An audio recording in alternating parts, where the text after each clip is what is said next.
Good afternoon at Hindi medium के student. आज हम सामाजिक विज्ञान में पाठ 7 परिवर्तनकारी बाह्य शक्तियों का आगे का भाग पढ़ेंगे। अब इसमें हम पढ़ेंगे आज की समुद्री लहरों के कार्य क्या है। इसके पहले वाले भाग में हमने पवन के कार्य पढ़े थे। आज हम पढ़ेंगे समुद्री लहरों के कार्य।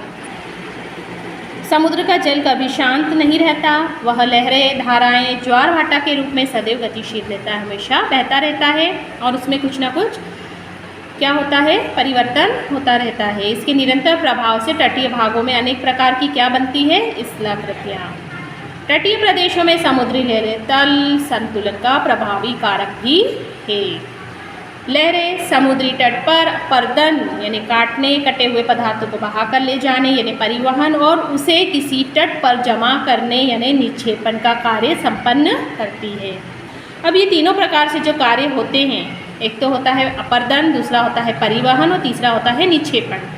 तो अभी तक तो आप समझ ही गए होंगे। अपरदन मतलब कटने का कार्य। तट का जो आसपास की चट्टानें हैं वो क्या होती है, पानी के बहाव से धीरे धीरे घिस जाती है और घिसने से वो अलग अलग छोटे छोटे टुकड़ों में बट जाती है।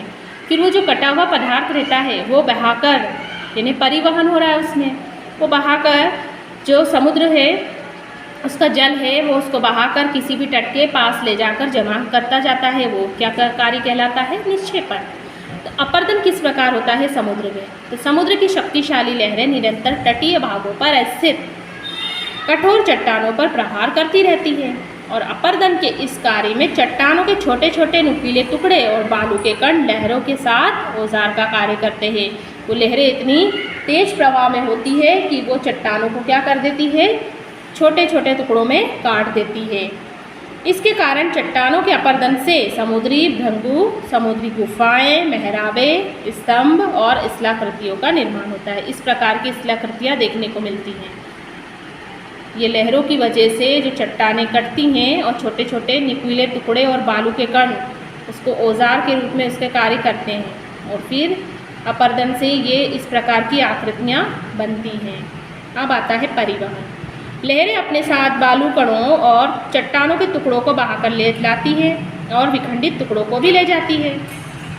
यही चीज़ होती है, वो क्या करती है, जल के साथ उन टुकड़ों को बहाकर ले जाती है। निक्षेपण। समुद्र की लहरें अपेक्षाकृत सपाट और समतल तटों पर निक्षेपण का कार्य संपन्न करती है। इसके परिणाम स्वरूप तटों पर अनेक स्थलाकृतियों की रचना होती है, जैसे पुलीन, बीच, रोधिका, लैगून आदि। फिर आता है पुलीन। पुलीन क्या है, तो समुद्री लहरें अपरदित पदार्थों को तट के निकट उथले समुद्र में जमा करती जाती है और कुछ समय बाद क्या होता है, वो क्षेत्र पूरी तरह से डूबा हुआ क्षेत्र दिखाई देता है। फिर निक्षेपण होते रहने से बाहर प्रकट हो जाता है। इसमें होते हैं कंकड़, बालू, बजरी का एक समतल और तटीय मैदान बन जाता है, जिसे पुलीन कहते हैं। इस तरह से ये पुलीन मैदान है। इसमें क्या क्या शामिल रहती है, बालू रहती है, कंकड़ और बजरी।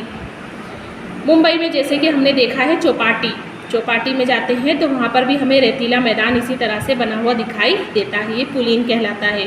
उसी तरह से चेन्नई में मरीना और गोवा और केरल के तटों पर अनेक पुलीन पाए जाते हैं। पुलीन को बीच भी कहते हैं, बीच यानी चौपाटी, जहाँ पर हम समुद्र के किनारे घूमने जाते हैं और कुछ अलग ही अनुभव होता है वहाँ पर। रोधिका। कई कई तट के समांतर बालू कंकड़ के से निक्षेपित लंबी पट्टी बन जाती है।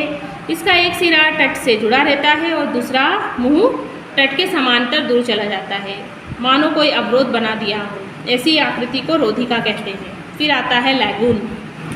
लैगून क्या होता है, कभी कभी समुद्री लहरों पर निक्षेपण से रोधिका के दोनों छोर एक दूसरे से जुड़ जाते हैं और जल का कुछ भाग तट और रोधिका के बीच घिरा हुआ रहता है। जैसे कि ये बना हुआ ये रोधिका है, तो ये तट है और इसका बीच का भाग ये घिरा हुआ दिखाई दे रहा है। तो खारे जल की भरी हुई ऐसी स्थलाकृति को लैगून कहते हैं। ये जो यहाँ से जाकर ये बन रहा है भाग और ये कुछ पानी यहाँ पे आके इकट्ठा हो रहा है, तो ये देखो ये पूरी जो आकृति है ये क्या बन रही है, लेगून। लेगून एक समुद्र तटीय झील है।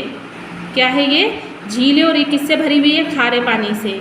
उड़ीसा के तट पर हम देख सकते हैं चिल्का झील, पूर्वी तट पर पुलिकट झील और पश्चिमी तट पर केरल की बेम्बनाड झील, जिसे लेगून का कुछ उदाहरण हम कह सकते हैं। तो यहाँ तक आपको इस पाठ को पढ़ना है, अगला भाग हम अगली वीडियो में पढ़ेंगे।